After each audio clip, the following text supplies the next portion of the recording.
Yakuza Kiwami 3 kinda sucks, and that makes me genuinely sad. The original Yakuza 3 is really special to me, and I have a deep appreciation for it that even some other fans of the franchise don't seem to share. I've always loved the new setting, the slower pace, the orphanage, the whole concept of Kiryu trying to start a new life while being unable to keep his past from hurting those he cares about, took the story in a whole new direction that I really like. So when they announced Kiwami 3, needless to say, I was pretty hyped, and then I played it. Let me start with something that I think sets the tone for this whole release. RGG delisted the original Yakuza 3 to make way for Kiwami 3. You can't buy it on Steam anymore. Your only options are the Yakuza Remastered Collection or buy it on GOG, which I'll link in the description. And honestly, I'd strongly recommend picking it up there instead of buying this. So yeah, that's how we're starting. That's the vibe. Now, I want to be fair here. There are things in Kiwami 3 that I genuinely liked, and I will get to those. The orphanage content has some real heart to it, and some of the new arcade games are an absolute blast. But the problems with this game run deep, and they touch almost every single system that matters. Let's talk about the combat first, because this is a Yakuza game, and combat is everything. Kiwami 3 introduces a brand new style called Ryukyu style, built around a traditional Okinawan weapon called the Tinbei, which is a short shield paired with a short spear. Now, I want to give credit where credit is due, because this is actually rooted in real history. The Tinbei is a genuine piece of Okinawan martial heritage, used in an art called Okinawa or Ryukyu Kabuto, and I thought RGG was just being goofy with a reference to the weapon dealers at the time. Nope, this is a real thing, and it's a cool thing to include in a game set in Okinawa. The Ryukyu style plays alright, considering how dogshit the combat in this game can be at least. It has perfect guards that feel good, and it's a genuinely solid idea for Kiryu's arsenal. My main gripe with it is the way the mentor is introduced. We're just told about their first encounter rather than experiencing it ourselves, and for a series that usually does a pretty good job of making you earn your tools, it feels like a missed opportunity. Then there's the revamped dragon style, and this is where things really start to fall apart. RGG stripped out a huge chunk of Kiryu's core moveset. Yes, you can buy upgrades that pull in moves from Beast and Rush from Yakuza 0 and Kiwami, which is pretty cool on paper. In practice though, it doesn't come close to making up for what's missing. The mediocre upgrade system doesn't help either. Where games like Yakuza 0 and Ishin give you these sprawling skill trees full of interesting choices, Kiwami 3 gives you attack, HP, and a linear style tree that forks into maybe 3 options at a time. You're basically just buying more damage and health. It really feels like an afterthought here. I played the game through on professional difficulty, and honestly, it just wasn't a challenge for the most part outside of a few boss fights. You can just mash on combos and win most of the time, especially if you have some healing items to back you up. And in fact, just mashing combos seems to be the best way to play.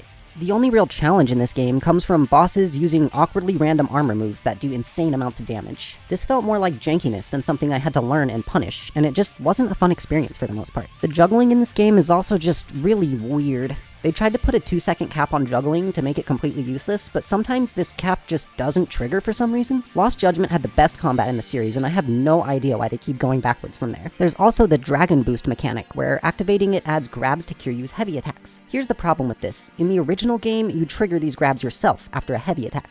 It feels deliberate and satisfying, but now it's all automatic, and because the animation system has to bridge a light attack directly into a grab, some of the transitions look genuinely wrong. For example, the triple light into heavy combo used to uppercut the enemy into the air before Kiryu giant swings them. Now they just float.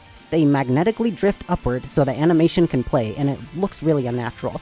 It's the kind of thing that's hard to unsee once you notice it. And then there's the general performance. I don't know how you ship a game in 2026 where my frame rate is hitting 30 lows and 160 highs. That's not optimization, that's chaos.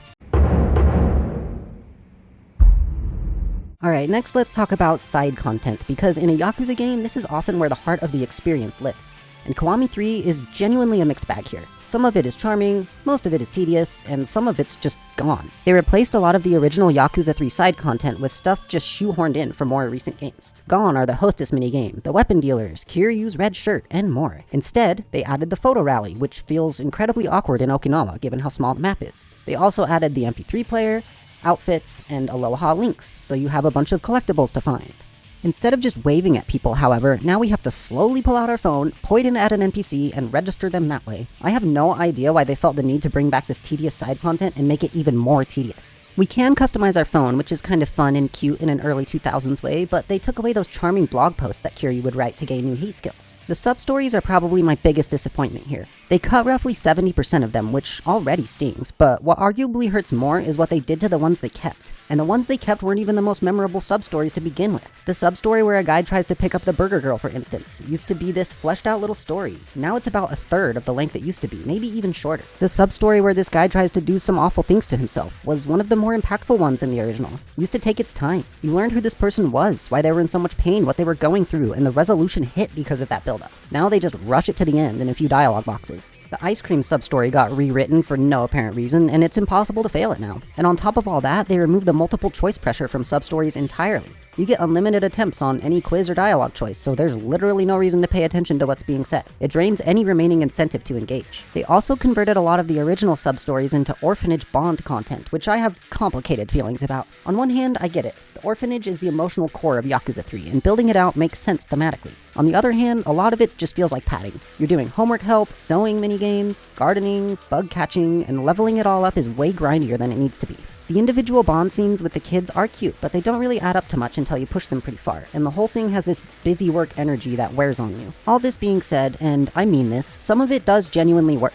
The orphanage content has real heart when it lets itself slow down. There's a sub-story involving a kid named Shiro that I'm not going to spoil, but it legitimately made me tear up. These moments remind you why Yakuza 3 was special in the first place, and it makes the mediocrity of the remake even more frustrating because you can see what this game could have been. The chasing sequences in this game are the worst in the entire series, and I don't mean they're slightly disappointing. I mean they've been almost completely automated. You can go essentially the entire chase without pressing anything meaningful until a dodge prompt appears. The tension is gone. The feeling that you might actually lose someone is gone. It's a cutscene that asks you to hold the thumbstick. They also made some weird changes to the map that I don't understand. No more stairs up to the weapon dealer in Ryukyu. No more stairs near the house by the river. It just feels like a completely different Okinawa. The new minigames are all over the place. Emergency Call Ambulance was a genuine highlight to me. It's simple, charming, and it has that old school Sega arcade feel that everyone loves. Seeing the patient's reactions when you crash and stuff was particularly charming to me. Magical Truck Adventure is a blast and makes you wish you could have experienced it in an actual arcade with a friend back in the day. I wonder what the peripherals were like. Slash Out looks incredible aesthetically, but unless I'm missing something fundamental about how it works, it basically just asks you to mash and spam continues until it's over, which is a shame given how cool the art direction is. The Coliseum is back, again, and works exactly like you would expect.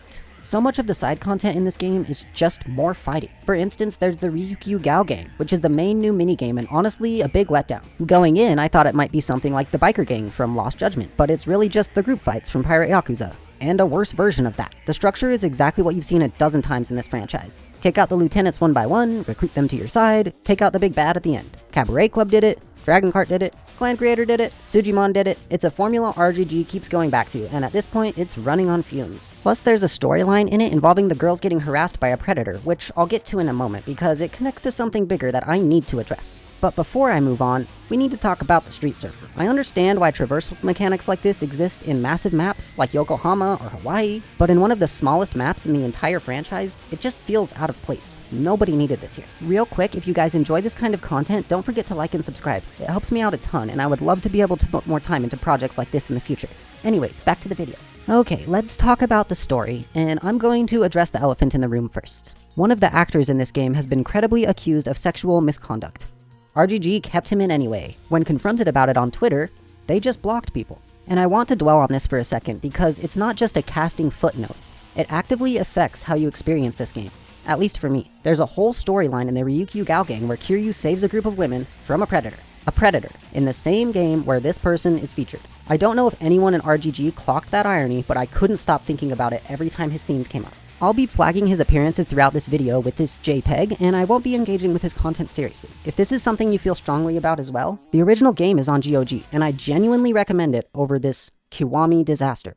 They recast a few other characters as well, including Rikia and Nakahara. I don't feel any real way about this personally, but I do miss my old Rikia's iconic face. Sound out with #NotMyRikia in the comments if you agree. With that out of the way, let's talk about the actual story and some of the writing decisions that puzzled me, even setting this controversy aside entirely. A lot of the cutscenes themselves are really poorly optimized, stuttering or doing weird illogical things. For instance, Kiryu's tassel on his phone seems to float back up every time you skip dialogue in this scene, and it really bugged me for some reason. There's also a sub-story in Kamurocho where you save this dog, but they didn't even bother to make eyes for the poor thing. There are smaller things too that add up. Kashiwagi's survival after losing an absolutely absurd amount of blood is just accepted and moved on from. I feel like of all the things they retconned, they could have made this make more sense. Meanwhile, Mine survives a fall from God knows how high off Taoto Hospital because of a bush? Now, I'm not asking for perfect logic from a Yakuza game, but these are moments where the writing just shrugs at you and expects you to shrug back. And in a remake, where you had the chance to smooth these things out, it stings a little more. On the flip side, and I want to be fair here, they kept some things that I was genuinely worried they'd change. Conda's death stays intact, which I was relieved about. The broken English in the Japanese dub is still there, which made me happier than it probably should have. If you're looking for Daigo, Mine's taken him up to the roof. And the Conda fight itself is still the gloriously unhinged moment it always was. They honor Rikia's sacrifice and don't retcon that like they did with Mine, Lee, and so many others at this point. These are small things, but they matter to people who love this game, and it would have been easy to sand them down into something safer. The core story of Yakuza 3 is still Yakuza 3. Kiryu in the orphanage, Okinawa, the emotional weight of a man trying to leave his past behind and being pulled back anyway, it's all still here, and it all still works. But Kiwami 3 doesn't really do anything to elevate it. It doesn't recontextualize it. It doesn't expand on it in any meaningful way. It just presents it in a worse way. And for a remake of a game that already had a perfectly serviceable remaster, that's not enough. They did add the new Dark Ties DLC, but honestly, I'm not very hopeful it will be any good at this point. I'll still play that and give you my thoughts on that eventually, so make sure to subscribe if that's something you want to see. So, where does all this leave us? Yakuza Kiwami 3 is a game that didn't need to exist in this form. The remaster was fine. The original game was fine. Better than fine, it was special. And instead of giving it the Kiwami 1 and 2 treatment, instead of making a case to the people who wrote Yakuza 3 off as the weak link in the chain, RGG put out something that feels rushed, undercooked, and weirdly disrespectful to the source material in ways both big and small. They cut most of the sub-stories, they pretty much automated the combat, they delisted the original, and they kept a credibly accused predator in the cast. I want to be hopeful about RGG, I really do. These are the people who made Yakuza 0, who made Ishin, who made Lost Judgment, who made games that genuinely change how I think about what this medium can do, about what video games can bring to the table. That kind of talent doesn't just disappear, but it's getting harder and harder to extend that good faith when the output keeps feeling like it's coasting, like the franchise is running on the fumes of goodwill it built up years ago, churning out content faster than it can make it meaningful. Maybe Kiwami 3 is an anomaly. Maybe the next game rights the ship. I genuinely hope so. I genuinely, sincerely hope so. But hope doesn't change what this game is. And what this game is a massive step backwards from a studio that used to only know how to move forward. If you love Yakuza 3 the way I do yourself a favor. Go to GOG, grab the original, and spend your weekend with that instead. It's the version of this story that deserves your time. And if you've never played Yakuza 3 at all, well, now you know where to start. If you watched this video to the end, I want to genuinely thank you. Don't forget to like and subscribe, and go out there and play the original Yakuza 3.